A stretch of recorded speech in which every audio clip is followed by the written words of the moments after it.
ভেতরে আসবো মহারাজ? হ্যাঁ হ্যাঁ, এসো এসো। খুব একটা জরুরি কথা বলবো বলে এই সাত সকালেই তোমাকে ডেকে পাঠিয়েছি। কি জরুরি কথা মহারাজ? বুঝলে গোপাল, অন্যান্য বছরের তুলনায় এবার কৃষ্ণনগরে শস্যের ফলন কিন্তু বেশ কম। সে তো জানি মহারাজ। কিন্তু এর প্রতিকারের কোনো ব্যবস্থা কি তোমার জানা আছে? মানে কি করলে আমার রাজ্যে ফলন বেড়ে যাবে? দেখো, দিন দিন এ রাজ্যে লোক সংখ্যা বাড়ছে, আর লোক সংখ্যার হারে ফসলের ফলন যদি না বাড়ানো যায় তাহলে তো আগামী দিনে রাজ্যে একেবারে খাদ্য সংকট দেখা দেবে। এটা একেবারে খাঁটি কথা বলেছেন মহারাজ। তাই বলছি, মাথা ঘামিয়ে কিছু একটা উপায় বের করো গোপাল। দেখুন মহারাজ, আমার মনে হয় আমাদের প্রতিবেশী রাজ্যগুলোর মধ্যে যে রাজ্যে এবার যথেষ্ট ফলন হয়েছে সেই রাজ্যে গিয়ে তাদের চাষের পদ্ধতি নিজেদের চোখে দেখে এসে সেই মতো ব্যবস্থা নেওয়া দরকার। তা তেমন কোনো রাজ্যের কথা জানো নাকি তুমি? বিলক্ষণ জানি মহারাজ। বর্ধমানে পরপর কবছর খুব ভালো ফলন হয়েছে, আর তার মূলে তাদের আধুনিক সেচ ব্যবস্থা। তাই নাকি? তাহলে তো সব সরেজমিনে দেখে আসার জন্য কাউকে পাঠাতে হয়। বিজ্ঞানীকে পাঠাতে পারলে সব থেকে ভালো হতো, কিন্তু সে তো 3 মাসের ছুটি নিয়ে নিজের দেশের বাড়ি চলে গেছে। তাহলে উপায়? আমি নিজে গিয়ে দেখে আসতে পারতাম, কিন্তু মহারাজ আমি তো চাষবাসের কিছুই বুঝি না। তাই বলছি কি, আপনি ওই মন্ত্রী মশাইকেই না হয় পাঠান। মন্ত্রী? এই কথাটা খুব একটা খারাপ বলনি বটে। হ্যাঁ, তাহলে আজই রাজসভায় গিয়ে মন্ত্রীকে এই বিষয়ে আমার আদেশের কথা জানিয়ে দেব। সেটাই ভালো হবে মহারাজ। আমি তাহলে এখন আসি মহারাজ। হ্যাঁ হ্যাঁ, এসো এসো এসো। কই গো গিন্নি, কোথায় গেলে গো? বলো, কি বলবে বলো। তাড়াতাড়ি নাকে মুখে গুঁজে আজ একেবারে সময় মতো রাজসভায় পৌঁছতে হবে। তাহলে পুকুরে গিয়ে ডুব দিয়ে এসো, তার মধ্যে আমার মাছের ঝাল হয়ে যাবে। যাও। তাহলে মন্ত্রী, তুমি বর্ধমান যেতে রাজি তো? এই গরমে বর্ধমান? আচ্ছা, অন্য কাউকে পাঠালে হয় না? আমি যখন তোমায় যেতে বলছি তখন তোমাকেই যেতে হবে। অবস্থা। আর যেতে হবে অতি সাধারণ পোশাকে, নিজের পরিচয় গোপন করে। সে কি, বর্ধমান রাজ্যে যাব আর রাজার আতিথেয়তা গ্রহণ করব না? না, করবেন না। কারণ আপনার পরিচয় পেয়ে বর্ধমান রাজা হয়তো আপনাকে খাতির করবেন, কিন্তু উন্নত সেচ ব্যবস্থার ব্যাপারে কিছুই বলতে বা দেখাতে রাজি হবেন না। গোপাল কিন্তু এটা একেবারে খাঁটি কথা বলেছে মহারাজ। কারণ ওই বর্ধমান রাজা হয়তো চাইবেন না তার উন্নত সেচ ব্যবস্থা আমরা জেনে যাই। দেখেছো, মাথা মোটা সেনাপতিটাও কেমন পেট মোটা গোপালের তালে তাল বাজাচ্ছে। ঠিক আছে মহারাজ, যাব। যাব না, কাল সকালেই বেরিয়ে পড়বে।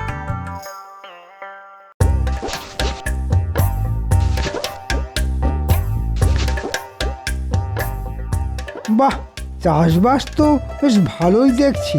এবার এদের জলসেচের ব্যবস্থাটা দেখতে হবে।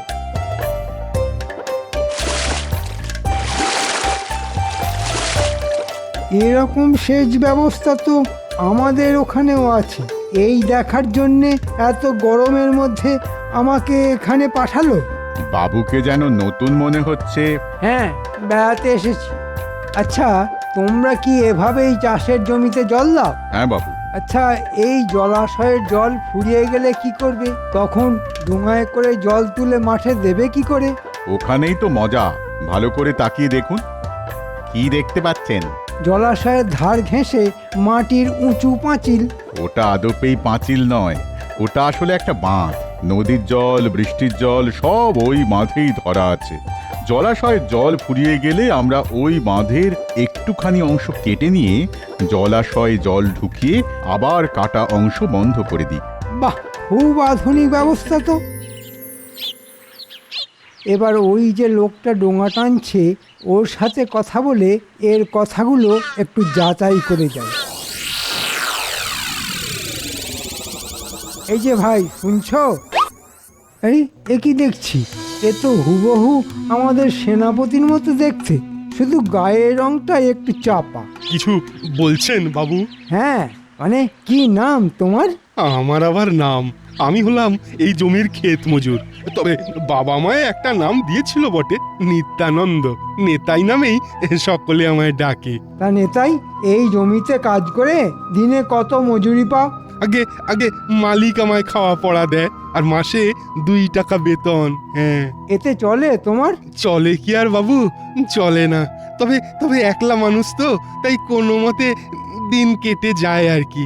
আচ্ছা, খাওয়া পড়া ছাড়াও আমি যদি তোমায় মাসে 25 টাকা বেতন দিই, তাহলে আমার কাছে কাজ করবে? গরিব মানুষের সাথে কেন তামাশা করছেন বাবু? হ্যাঁ, তামাশা নয়, একেবারে সত্যি কথা। রাজি থাকলে এক বস্ত্রে এক্ষুনি চলো আমার সাথে। খাওয়া পড়া সমেত মাসে 25 টাকা বেতন পেলে আমি রাজি বাবু। হ্যাঁ, রাজি রাজি। এখন কদিন তুমি আমার বাড়িতেই থাকবে, কদিন বাদে অন্য বাড়িতে তোমায় পৌঁছে দেবো। আমায় এখন কি কাজ করতে হবে বাবু? কিচ্ছু নয়, শুধু খাবে দাবে, আয়েশ করবে, আর দুবেলা ভালো করে গায়ে পাতিলেবুর রস মাখবে, আর তারপর সাবান মেখে চান করবে। কেন বাবু? তোমার গায়ের রংটা বেশ চাপা, 2-1 দিনের মধ্যেই ফর্সা হতে হবে তোমার। ঠিক আছে বাবু, চেষ্টা করব। রাত হয়েছে, এখন খেয়ে দিয়ে শুয়ে পড়ো। তবে একটা কথা, যতদিন এ বাড়িতে থাকবে ততদিন কিন্তু বাড়ির বাইরে বেরোবে না, এমনকি জানলাতেও দাঁড়াবে না। ঠিক আছে বাবু, ঠিক আছে, আপনি যা বলছেন তাই করব। এখন এখানে অপেক্ষা করো, আমি তোমার খাবারের ব্যবস্থা দেখি। কোন আপদকে নিয়ে এলে বলো তো? আপদ বলো না, আপদ বলো না, বলো আমার ভাগ্য দেবতা। তোমার কথার মাথা মুন্ডু কিছুই বুঝতে পারছি না। লোকটাকে একেবারে হুবহু আমাদের সেনাপতির মতো দেখতে। বুঝতে পেরেছি, বুঝতে পেরেছি। আবার কোনো দুষ্টু বুদ্ধি ভর করেছে তোমার মাথায়। তবে দেখো, প্রতিবারের মতো এবারও আবার ভরা ডুবি না হয় তোমার। সব সময় কুকথা বলো না তো। যাও, এখন ঘরে গিয়ে ঘন করে একবার পায়েস বানিয়ে ফেলো তো, আমি চট করে একটু ঘুরে আসছি।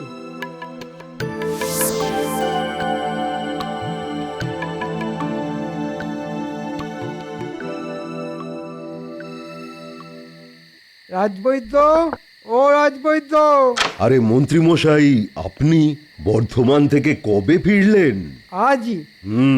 তা এত রাতে আমার বাড়ি কি মনে করে? আর বলো না, বর্ধমান যাতায়াতের ধকলে 2 রাত চোখের পাতা এক হয়নি। তাই বেশ কড়া দেখে একটু ঘুমের ওষুধ দাও তো, যাতে আজকের রাতটা মরার মতো ঘুমোতে পারি। দাঁড়ান, আনছি। পায়েসের সাথে এই ঘুমের ওষুধ মিশিয়ে দেব, আর সেই পায়েস খাওয়াবো আমাদের। এই নিন। সাধারণভাবে ঘুমোতে চাইলে 1টা বড়ি খাবেন, আর মরার মতো ঘুমোতে চাইলে 2টো বড়ি খাবেন। ঠিক আছে।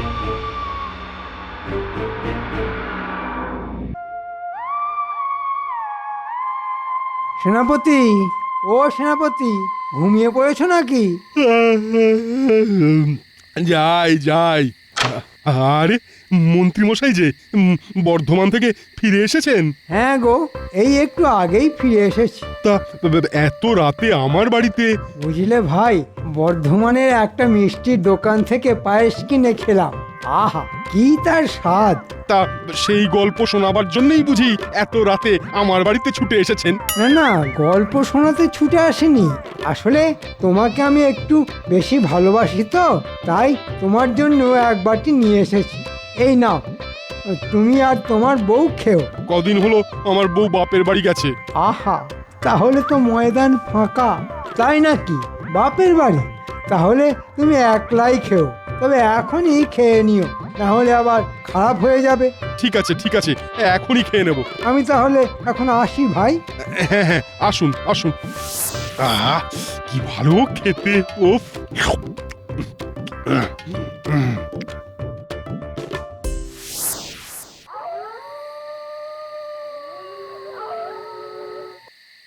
এত রাতে আমাদেরকে কোথায় নিয়ে যাচ্ছেন বলুন তো?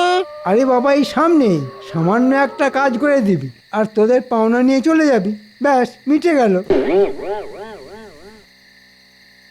এ তো সেনাপতি মশাইয়ের বাড়ি। তোরা এখানে চুপটি করে দাঁড়া, আমি চট করে ভেতরটা দেখে আসছি। ব্যাটা মনে হচ্ছে দরজা খুলেই ঘুমিয়ে পড়েছে। দরজা ভাঙার ঝামেলা আর রইল না। আহ, আহ, আহ, আহ।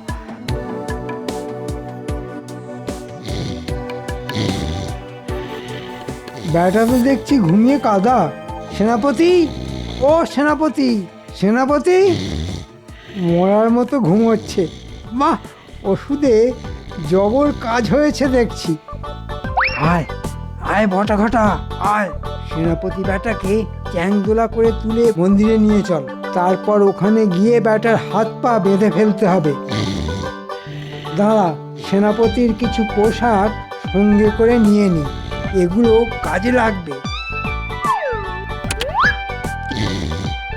চল ব্যাটাকে চ্যাংদোলা কর। বাপরে, যেমন গতর আর আর তেমন ওজন। ও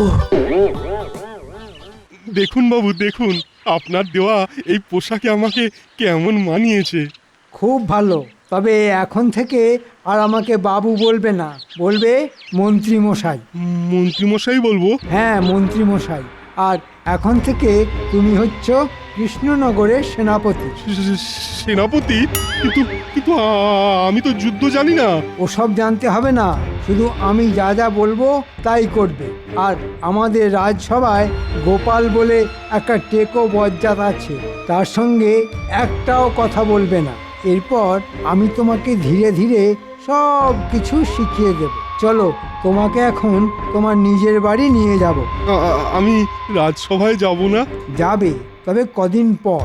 এর মধ্যে তোমায় সব কিছু শিখে বুঝে নিতে হবে। শোনো, এখন তোমায় কিছু বলবো, যা তুমি মন দিয়ে শুনবে আর সেই মতো কাজ করে যাবে। কি বুঝতে পেরেছো তো?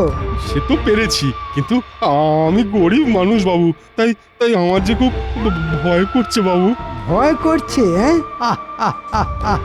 শুনলে মুখ্য চাষা, ভয়কে জয় করতে শেখো। এখন চলো, তোমাকে আসল সেনাপতির বাড়ি রেখে আসি।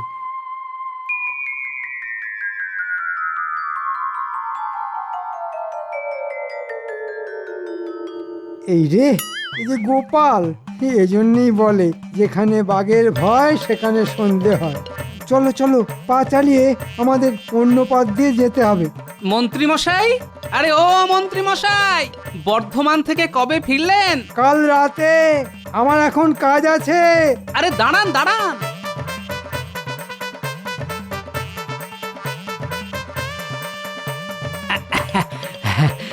বুঝলেন মন্ত্রী মশাই, বাজারে না আজ প্রচুর মাছ উঠেছে।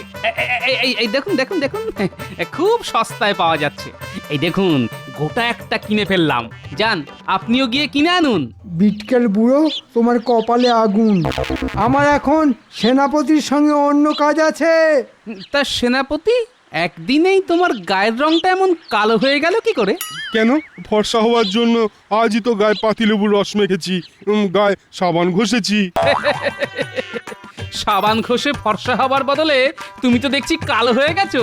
আসলে ওই সাবানে মনে হয় ভেজাল আছে। বাজে রসিকতা ছাড়া তো, বললাম না আমাদের অন্য কাজ আছে। বুঝতে পেরেছি, তুমি গোপাল টেকো বজ্জাত।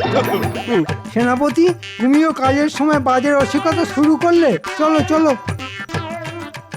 ব্যাপারটা কিরকম হলো? সেনাপতি আমাকে দেখে প্রথমে বুঝতে পেরেছি, তারপরে টিকো বজ্জাত বললো কেন? কেমন যেন খটোমটো ঠেকছে না, ব্যাপারটা কেমন ভাবিয়ে তুললো। নকল সেনাপতিকে আসল সেনাপতির বাড়িতে রেখে দিয়ে এসেছি। এবার বাকি যা করার তা আজকের মধ্যেই সেরে ফেলতে হবে।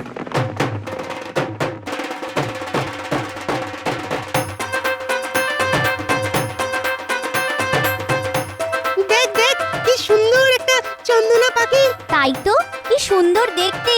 দাঁড়া, ওটাকে ধরবো। যা, উড়ে পালালো যে। পালিয়ে যাবে কোথায়? ধরবো যখন বলেছি তখন ঠিক ধরবো। চল না, চল।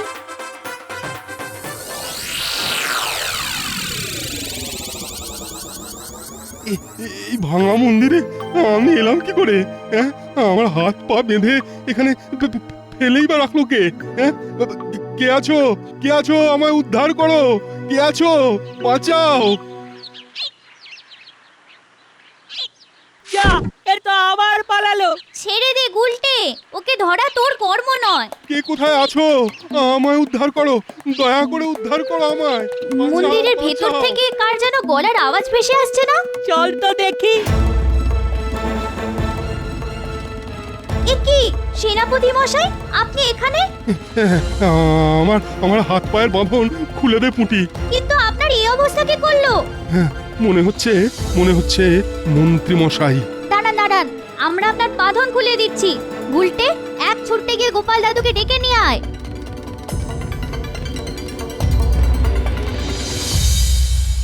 বাবা বাবা বাবা বাবা বাবা, বহুত বড়িয়া মতলব বের করেছো মন্ত্রী। যাই যাই যাই যাই গিয়ে নবাবকে খবরটা দি। আরে এর মধ্যে নবাবকে আবার টানছেন কেন? সামান্য কজন সৈন্য নিয়ে আপনি নিজে যাবেন আর হাসতে হাসতে কৃষ্ণনগর জয় করে ফেলবেন। লেকিন কৃষ্ণনগরের কোনো সৈন্য কি অস্ত্র ধরবে না? কি করে ধরবে? কারণ সেনাপতির আদেশ ছাড়া সৈন্যরা তো অস্ত্র ধরে যুদ্ধ করে না। আর আমাদের এখনকার সেনাপতি তো নকল। আসল সেনাপতিকে তো আমি ভাঙা মন্দিরে বেঁধে রেখে এসেছি, আর নকল সেনাপতি তো আমার হাতের পুতুল। আমি না বললে সে নড়বেও না আর চড়বেও না। তাহলে কবে যেতে বলছো? বাংলায় একটা কথা আছে, শুভস্য শীঘ্রম।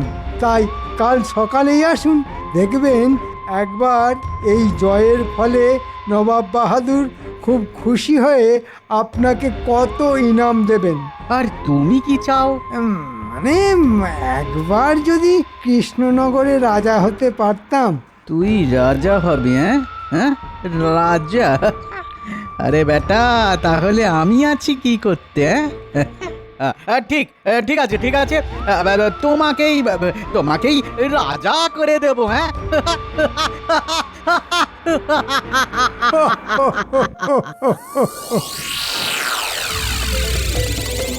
তাহলে তোমার মনে হচ্ছে এসবই হচ্ছে মন্ত্রীর চক্রান্ত? হ্যাঁ, না হলে আর কার হবে বলো? হ্যাঁ, কাল মন্ত্রী এসে আমায় পায়েস খাওয়ালো, আর তারপরেই তো তাহলে আজ সকালে মন্ত্রীর সঙ্গে যাকে দেখলাম সে আসলে তোমার মতো দেখতে একটা নকল লোক। মনে হচ্ছে মন্ত্রী মশাই কোনো একটা গভীর ষড়যন্ত্র করছে। তাহলে চলো এক্ষুনি গিয়ে মহারাজকে সব জানাই। না না না, এখনই সবটা জানাবার প্রয়োজন নেই। আগে দেখি কোথাকার জল কোথায় গিয়ে দাঁড়ায়। এখন তোমার বাড়ি যেতে হবে। তোরা এখন যে যার বাড়ি যা। এ কি গোপাল, দরজা তো ভেতর থেকে বন্ধ দেখছি। তুমি সরে দাঁড়াও, আমি দেখছি। সেনাপতি, সেনাপতি! কে? এ কি তুমি? রে বেটা, আমি তোর মতো নকল সেনাপতিকে এবার কি করি দেখ। না না না না না, আমায় মেরো না। বিশ্বাস করো, আমি নকল সেনাপতি সাজতে চাইনি। এ সব কিছুর জন্য দায়ী তোমাদের ওই মন্ত্রী। ঠিক আছে ঠিক আছে, তাহলে তোকে মারবো না, কিন্তু এই ঘরের মধ্যে তোকে তালা চাবি দিয়ে রেখে যাব। আগে মন্ত্রীকে হাতে নাতে ধরি, তারপর তোর কথা ভেবে দেখ। কি মন্ত্রী মশাই, বর্ধমানে গিয়ে কি দেখলেন? আমাদের তা খুলে বলুন। আরে বাবা, একদিনেই মুখ্য চাষাটা দেখছি বেশ লায়ক হয়ে উঠেছে, আর ওর গায়ের রঙও সেনাপতির মতন কেমন চকচকে হয়ে গেছে। তা মন্ত্রী বলো, বর্ধমানের আধুনিক সেচ ব্যবস্থা কেমন দেখলে? মহারাজ এক্ষুনি সৈন্য সাজাতে বলুন। মুর্শিদাবাদের উজির সাহেব আমাদের রাজ্য আক্রমণ করতে আসছেন। এবার সকলে দেখো আমার খেলা। আমার নকল সেনাপতি কিন্তু যুদ্ধ করতে চাইবে না। মহারাজ কৃষ্ণচন্দ্র, তুমি এবার দাঁড়িয়ে দাঁড়িয়ে হেরে বর্ষতা স্বীকার করবে, আর এ রাজ্যের রাজা হব আমি। দেখি কে এসে আমাদের রাজ্য আক্রমণ করে। রক্ষী, এক্ষুনি সব সৈনিককে একত্রিত হতে বলো। বাকিটা আমি দেখছি। এটা কি হলো? এটা তো হওয়ার কথা ছিল না। হ্যাঁ, আমার নকল সেনাপতি এমন পাল্টি খেলো কেন?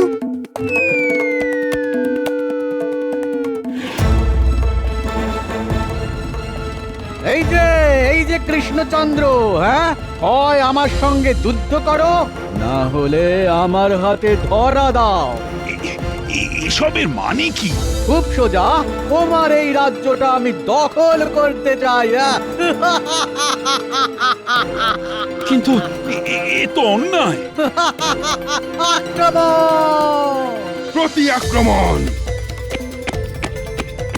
আরে এই মুখ্যু চাষা, তোকে এসব পাকামি করতে কে বলেছে? আমি মুখ্যু চাষা নই, আমি হলাম আসল সেনাপতি। আর আপনার ওই সাজানো নকল সেনাপতিকে গোপাল আমার বাড়িতে তালা বন্ধ করে রেখে দিয়ে এসেছে। হ্যাঁ, এসব কি শুনছি মন্ত্রী? হ্যাঁ মহারাজ, সবটাই আমাদের ষড়যন্ত্রী মশাইয়ের ষড়যন্ত্র। এতগুলো সৈনিকের সামনে আমার এই সামান্য কটা সৈনিক কি করবে? ওরে সকলে পালা পালা পালা পালা পালা পালা পালা পালা পালা সব পালা। মন্ত্রীকে না, আজ আমি নিজের হাতে কাটবো। ওজি সাহেব, আমাকে সঙ্গে করে নিয়ে যান, সঙ্গে করে নিয়ে যান। ভাগ বেয়াকুব! ওরে বাবা, এখন আমি কি করব? আমি এখন কোন দিকে যাব? আপনি এখন কাটা ঘুড়ির মতো শুধু লাট খাবেন, না ঘরকা না ঘাটকা।